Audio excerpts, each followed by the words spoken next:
জুলাই জাতীয় সনদ বাস্তবায়ন প্রক্রিয়ার বিষয়ে আমরা রাজনৈতিক দলগুলোর কাছ থেকে বিভিন্ন রকম মতামত পেয়েছিলাম এবং তার ভিত্তিতেই আগে 2 দিনের আলোচনা ছিল।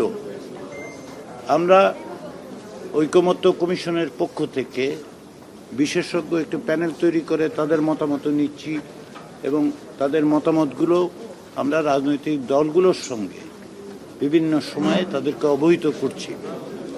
সেই বিবেচনা থেকেই আমরা গত বৈঠকগুলোতে রাজনৈতিক দলগুলোর পক্ষ থেকে যে 6টি প্রস্তাব এসেছিল সেটি নিয়ে আলোচনা করেছিলাম আমরা, এবং বিশেষজ্ঞ প্যানেলের পক্ষ থেকে যে 4টি প্রস্তাব এসেছিল সেগুলো আমরা, বা 4টি পথের কথা বলা হয়েছিল সেগুলো আমরা আলোচনা করেছিলাম। তারই ভিত্তিতে রাজনৈতিক দলগুলোর মধ্যে সর্বশেষ আলোচনায় এই ঐকমত্য প্রতিষ্ঠিত হয়েছিল যে যেগুলো সংবিধান সংশ্লিষ্ট নয় সেগুলো অধ্যাদেশ, এবং যে ক্ষেত্রে সরকারি আদেশের মাধ্যমে বাস্তবায়ন সম্ভব সেগুলো তারা করবেন। অর্থাৎ সরকারের পক্ষ থেকে যেন এই উদ্যোগটা নেওয়া হয়, আমরা সরকারকে সে বিষয়ে অবহিত করেছি এবং এইসব পদক্ষেপ নেওয়া হচ্ছে। সংবিধান সংশ্লিষ্ট বিষয়গুলো বাস্তবায়নের পথের ক্ষেত্রে আমাদের বিশেষজ্ঞ প্যানেল আগে 2টো বিষয়ের কথা বলেছিলেন। তার একটি হচ্ছে গণভোট, আর একটি হচ্ছে বিশেষ সাংবিধানিক আদেশ। এই পরিপ্রেক্ষিতে বিশেষজ্ঞদের পক্ষ থেকে এই 2টো বিষয়কে সমন্বিত করে একটি পূর্ণাঙ্গ মতামত কমিশনকে তারা দিয়েছেন এবং সেটা আমরা আজকে রাজনৈতিক দলগুলোর কাছে উপস্থাপন করেছি। আমাদের বিশেষজ্ঞ প্যানেলের কাছ থেকে যে সুপারিশ পাওয়া গেছে, যেটা তারা বলছেন যে তারা ঐকমত্য কমিশনকে এই মতামত দিচ্ছেন যে আমরা এটা সরকারের কাছে সুপারিশ হিসেবে হাজির করতে পারি। তারা বলছেন যে অন্তর্বর্তী সরকার একটি কনস্টিটিউশন অর্ডার, যেটা জুলাই ঘোষণার 22 দফা অনুসরণ করে ঘোষণা করতে পারে। এই কনস্টিটিউশন অর্ডার এর মধ্যে থাকবে যে কোর রিফর্ম, যেগুলো মূলত সংবিধান সংশ্লিষ্ট যে সমস্ত সংস্কারের কথা বলা হয়েছে সেগুলো থাকবে। তারা বলছেন যে এই কনস্টিটিউশন অর্ডারটি পরবর্তী সময়ে, অর্থাৎ যেদিন পরবর্তী জাতীয় নির্বাচন অনুষ্ঠিত হবে সে একই সময়ে গণভোট করা যেতে পারে, এবং যেই অর্ডারের কথা তারা বলছেন কনস্টিটিউশন অর্ডার, তার মধ্যে ওই গণভোটের বিধানটি অন্তর্ভুক্ত থাকতে পারে। তৃতীয় যেটা তারা বলছেন যে এই যে কনস্টিটিউশন অর্ডার সেটা ইমিডিয়েটলি ইফেক্টিভ হবে যখন এটা ঘোষণা করা হবে, তবে গণভোটের মধ্য দিয়ে যখন জনগণের সম্মতি পাওয়া যাবে তখন থেকে এটাকে ভ্যালিডেটেড বলে মনে করা হবে এবং রেট্রোস্পেক্টিভলি, অর্থাৎ যখন থেকে আইনটা করা হয়েছে তখন থেকে তার বাস্তবায়ন বিবেচনা করা হবে। এই প্রস্তাবটি আমাদেরকে বিশেষজ্ঞ প্যানেল দিয়েছেন যে এটা আমরা বিবেচনা করতে পারি, এবং আমরা যে সুপারিশগুলো পাঠাবো সরকারের কাছে তার মধ্যে এটি একটি সুপারিশ হতে পারে। এটা সর্বসম্মতভাবে আমাদের বিশেষজ্ঞ প্যানেল আমাদেরকে দিয়েছেন।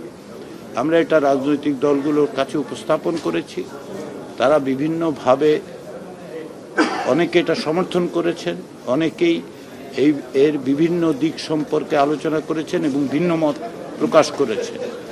আগের যে সমস্ত প্রস্তাব ছিল সেগুলো নিয়েও আলোচনা হয়েছে। বিশেষ করে সংবিধানের 106 অনুচ্ছেদ ব্যবহার করে সুপ্রিম কোর্টের কাছে মতামত চাওয়া যেতে পারে, এরকম মত এসেছে।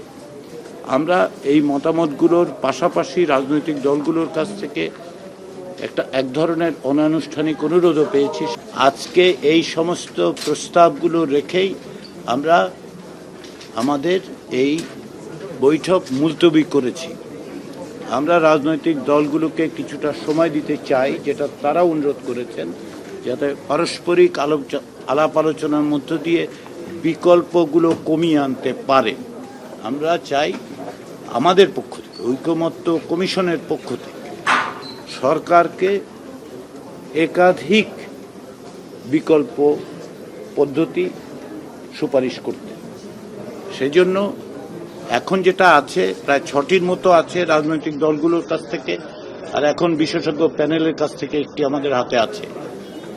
তো আমরা চাচ্ছি এটা আরো কমিয়ে আনার জন্য, এবং এই ক্ষেত্রে রাজনৈতিক দলগুলো যদি আরো কাছাকাছি আসতে পারে তাহলে সংখ্যাটা কমবে, সরকারের জন্য বাস্তবায়নের বিবেচনা সহজতর হবে। সেই বিবেচনার থেকেই আমরা এখন মুলতবি করছি আলোচনা। রাজনৈতিক দলগুলোর সাথে আমাদের অনানুষ্ঠানিক যোগাযোগ থাকবে এবং আমরা আশা করছি অক্টোবরের শুরুর দিকে আমরা আবার মিলিত হব।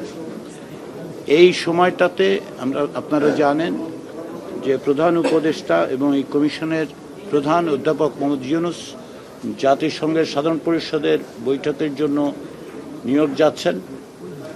আমরা এই আলোচনাটা অব্যাহত রেখে এমন চূড়ান্ত অবস্থায় পৌঁছতে চাই যখন তিনি ফিরে আসবেন, যাতে করে তার কাছে আমরা সুপারিশগুলো নিয়ে আলোচনা করতে পারি তার সঙ্গে, এবং যদি আমরা সকলে একমত হতে পারি বা কমিশন যখন এই মতামতগুলোর ক্ষেত্রে সুনির্দিষ্ট সুপারিশ করার মতো অবস্থায় উপনীত হবে, সে সময় যেন আমরা কমিশনের প্রধান এবং মাননীয় প্রধান উপদেষ্টার কাছে সুপারিশগুলো উপস্থাপন করতে পারি।